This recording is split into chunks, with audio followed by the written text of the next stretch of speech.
गुलमोहर nursery. हमारे यहाँ सभी तरह के फलदार हाइब्रिड पौधे, छायादार पेड़, नर्सरी इक्विपमेंट, परिजात, खुशबूदार, वास्तु, आयुर्वेद एवं पंचायत स्तर के समस्त पौधे उपलब्ध है। हमारा पता है पंचमुखी बालाजी मंदिर के पीछे, सेतखेड़ी रोड, ऋषि सांवरिया जी मंदिर, लदूसा रोड, मंदसौर। अधिक जानकारी के लिए कॉल करें 9300521818। मंदसौर में शौर्य यात्रा में आयोजित सभा को संबोधित करने आए विहिप के राष्ट्रीय उपाध्यक्ष हुकुमचंद सांवला से खबर वाला ने राष्ट्र के मुद्दों पर चर्चा की। विहिप का राम मंदिर की स्थापना का संकल्प तो पूरा हो गया, काशी और मथुरा पर आगे का कोई प्लान है या उसके ठंडे बस्ते में छोड़ दिया। बुलडोजर एक्शन, लफ्ज़ियात एवं अल्पसंख्यक शब्द की व्याख्या क्यों अब आवश्यक हो गई है, इन सब विषयों पर हमने हुकुमचंद सांवला से चर्चा की। पर विश्व हिंदू परिषद की शौर्य यात्रा में आज मंदसौर पधारे हैं। विश्व हिंदू परिषद की क्या आगामी कार्य योजना है और कार्य योजना के अंतर्गत विश्व हिंदू परिषद और क्या करना चाहता है आगे? इस समय संपूर्ण देश के अंदर शौर्य यात्राएं बजरंग दल निकाल रहा है, क्योंकि हम ये जानते हैं शांति शक्ति की बाहों में ही सुरक्षित रह सकती है। शक्ति होगी तो शांति रहेगी देश के अंदर, शक्ति रहेगी तो ये संविधान रहेगा, शक्ति रहेगी तो ये भारत जो आज विश्व का नेतृत्व करने के लिए आगे बढ़ रहा है और सामर्थ्यवान होगा। इसलिए पूरे देश के अंदर नवयुवकों के बीच बजरंग दल के माध्यम से शौर्य यात्राएं निकालना, हिंदुओं के पूर्व शौर्य का स्मरण कराना, चरित्र का निर्माण, राष्ट्रीय चरित्र की समय आवश्यकता है, उसका निर्माण इसके माध्यम से हो, ये प्रयत्न आज से प्रारंभ हुआ है। संपूर्ण देश के प्रत्येक प्रखंड में, ब्लॉक में इस प्रकार की शौर्य यात्राएं निकल रही हैं। वहाँ सड़कों पर नौजवान निकले, अपने शौर्य का प्रदर्शन करें और फिर अपनी बौद्धिक क्षमता के माध्यम से अपने ज्ञान को बढ़ाकर भारत की एकता और का सामर्थ्य बढ़ाने के लिए सक्रिय हो जाए। विश्व हिंदू परिषद का राम मंदिर बनाने का जो सपना था वो पूरा हो चुका है, लेकिन कई हलकों में चर्चा भी चलती है कि काशी और मथुरा इनके ऊपर इनका काम बाकी है। तो क्या विश्व हिंदू परिषद की कार्य योजना में ये भी शामिल है? भी राम जन्मभूमि पर मंदिर बन गया, 500 सालों के इतिहास साक्षी है कि ये हिंदू का पौरुष प्रकट हुआ और मंदिर बना। राम आ गए हैं, और राम के आने से पहले इतिहास कुछ हमें बता रहा है। लंका जल रही है और शबरी इस समय देश की राष्ट्रपति बनी है। राम अयोध्या में आ चुके हैं, अब राम राज्य लाना है और राम राज्य भारत के अंदर आएगा। उसका आधार है चरित्र, और चरित्र निर्माण के कारण ही देश सशक्त और चरित्रवान होगा, तो यह सभी समस्याओं का प्रत्युत्तर होगा। जैसे राम जन्मभूमि को न्याय मिला है, काशी मथुरा भी न्याय की अपेक्षा कर रही है। हिंदू समाज जागृत होकर के इस ओर अपना कदम बढ़ाएगा। गोहत्या को लेकर काफी सारी चर्चाएं होती रहती है, और जब केंद्र सरकार 2014 में बनी थी, उन्होंने कहा था कि गोहत्या पर कानून लाएंगे और गो तस्करी रोकी जाएगी। लेकिन अभी तक ये देखने में आया है कि ना तो गोहत्या रुकी है, ना गो तस्करी पर कुछ प्रभावी कानून बन पाएगा। तो उसको लेकर आप क्या कहेंगे? सरकार ने अपनी वरीयता तय की हुई है। उन्होंने 3 तलाक कानून हटा दिया, उन्होंने धारा 370 हटा दी। अब वो जनसंख्या नियंत्रण, समान नागरिक संहिता, ये राज्यों का विषय होगा। राज्यों ने समान नागरिक संहिता के लिए कदम उठाना शुरू हुआ है। कई राज्यों ने में निर्माण के लिए है, कई जगह कानून बन चुके हैं। इसी प्रकार के उसी वरीयता में वो गाय का विषय लेंगे। तब तक हम इस समाज के अंदर गाय के प्रति श्रद्धा निर्माण हो, गाय की आर्थिक संपन्नता समाज के बीच में खड़ी हो, आरोग्य के रूप में, कृषि के रूप में, रोजगार के रूप में, धन के रूप में वह सामर्थ्यवान बनकर गाय खड़ी हो। इस कार्य में हम सब पूरी विश्व हिंदू परिषद लगी है। 1200 से अधिक गौशालाएं अभी हमारे देश के अंदर चल रही है। 360 से अधिक केंद्र जहाँ दूध, मूत्र, गोबर, घी, मक्खन, छाछ से औषधियां बन रही हैं। कृषि के लिए जैविक कृषि के माध्यम से भूमि बंजर भूमि न हो और स्वस्थ अन्न समाज को मिल सके, इसका रचनात्मक कार्य आज देश के अंदर हमारे केंद्र और इस प्रकार की औषधियां, खाद, कीट नियंत्रण का निर्माण के केंद्र देश में सक्रिय हुए हैं। पंचगव्य औषधियों पर हमें पेटेंट मिले हैं। 5 प्रकार के पेटेंट आज हमारे पास में है, जिसे हमने सिद्ध किया है कि यह आरोग्य प्रदान करेगी। इसी क्रम में मुझे लगता है कि देश के प्रधानमंत्री परम देशभक्त और स्वाभिमानी हिंदू हैं, निश्चित रूप से गाय की रक्षा का कानून बनाएंगे। अभी इस समय में बीच बीच में उन्होंने आयोग बनाए हैं, उस आयोग का मैं सदस्य रहा हूँ। उसमें हमने रचनात्मक कार्य इसके माध्यम से खड़े किए हैं और कानून बनाने की भी कामना। राज्यों में कानून अभी जहाँ जहाँ भारतीय जनता पार्टी की सरकारें, अधिकांश सरकारों के अंदर गौरक्षा के कानून उन्होंने राज्यों में बना दिए हैं। केंद्र के कानून बनाने की दिशा में हम सरकार का मानस बनाने के लिए सक्रिय हैं। देश भर में हम इस प्रकार के आयोजन कर रहे हैं जिससे सरकार शीघ्र गौरक्षा का कानून बनाए।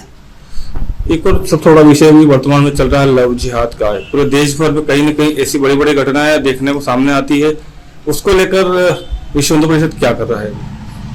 लव जिहाद एक पक्षी विषय नहीं है। हिंदू परिवारों में भी अपनी बेटी के प्रति जो ध्यान देना चाहिए वो नहीं होता है।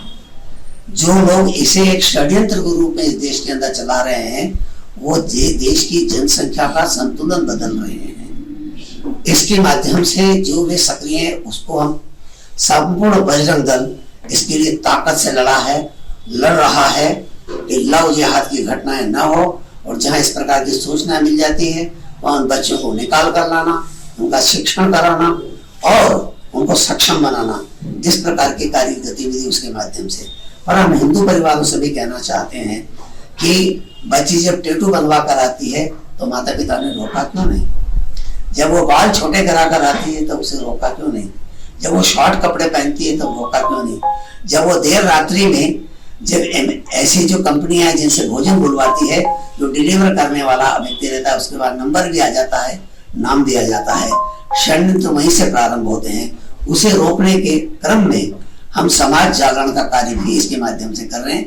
अब साधु संत महात्मा कथावाचक लव जिहाद पर बोल रहे हैं, जैन मुनि भी, वैष्णव संत सब इससे चिंतित हैं और समाज को बचाने का उपक्रम चल रहा है।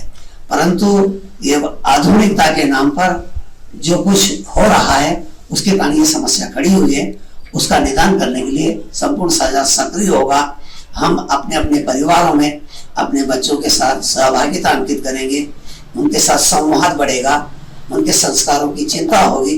बाकी की चिंता तो करते हैं हम, संस्कारों की चिंता नहीं करते हैं। जब काम शुरू हो जाएगा, समाज जितना जागृत होगा उतनी जल्दी समस्या हल हो जाएगी।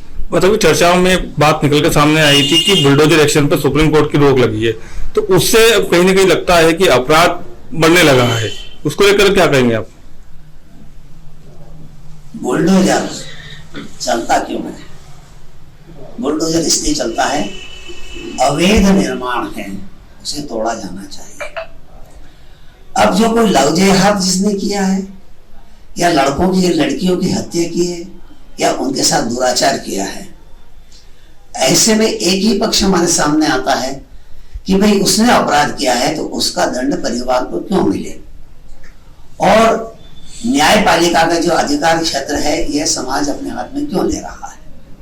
पर मेरा एक प्रश्न है, न्यायपालिका जब यह कहती है कि किसी ने कोई अपराध किया है, बलात्कार किया है, तो उसका मकान तोड़ दिया, तो तोड़ना नहीं चाहिए, परिवार के लोगों को नुकसान हुआ। पर मेरा पूछना एक है कि जब जिसने किसी बच्चे की हत्या की या उसके साथ बलात्कार किया और जब दंगा हुआ तो छत पर पत्थर जब वो रख रहा था तो पिता परिवारजन ने रोका था। जब वो पेट्रोल बम बना रहा था घर में तो क्या परिवारजनों ने रोका था? जब वह हथियार जमा कर रहा था तो परिवारजनों ने रोका था? नहीं रोका। और जिस समय झगड़ा शुरू होता है उस समय जो पत्थर फेंकता है, सामने वाले का मकान टूटता है, उसकी दुकान टूटती है, उसमें आग लगाई जाती है, उसके वाहन में आग लगाई जाती है। मैं पूछना चाहता हूँ न्यायपालिका से और देश के ये सब तथाकथित बुद्धिजीवियों से कि उस समय जिसका मकान टूटा उसका क्या अपराध था? उनका बेटा मर गया, उसकी पत्नी विधवा हो गई, उसका क्या अपराध था? उसके बच्चे अनाथ हो गए, उनका क्या अपराध था? वो माता पिता बेसहारा हो गए, उसमें किसका अपराध, उसका क्या अपराध था? क्या वह सह आरोपी नहीं है? जिस पिता के सामने पत्थर जमा किए, जिस पिता के सामने शस्त्र जमा किए, जिस पिता के सामने उसने आग लगाई, उसने जब उसके पिता के सामने उसने वहां हानि पहुंचाई, किसी की हत्या की, उसमें जवाबदार है या नहीं है? वैसा आरोपी है कि नहीं है? उसको प्रोवोक किसने किया? उसने रोका क्यों नहीं था? कानून को हाथ को लेते समय उसने रोका था। इसलिए जो अवैध है उसको न्यायपालिका की अनुमति है, अवैध अतिक्रमण ये तोड़ा जाना चाहिए। पहले नोटिस दिया जाता है, सूचना दी जाती है और उसके बाद उसे तोड़ा जाता है। तो क्या न्यायपालिका अवैध निर्माण की संरक्षा की बात करती है? क्या देश का बुद्धिजीवी उसकी रक्षा की बात करता है?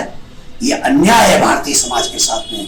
जो अपराधी है और जो अपराध के साथ में जो सह आरोपी है ये सब दंडनीय है और इसलिए उनके मकान दुकान सब तोड़ देना चाहिए। यह आज युग का आह्वान है।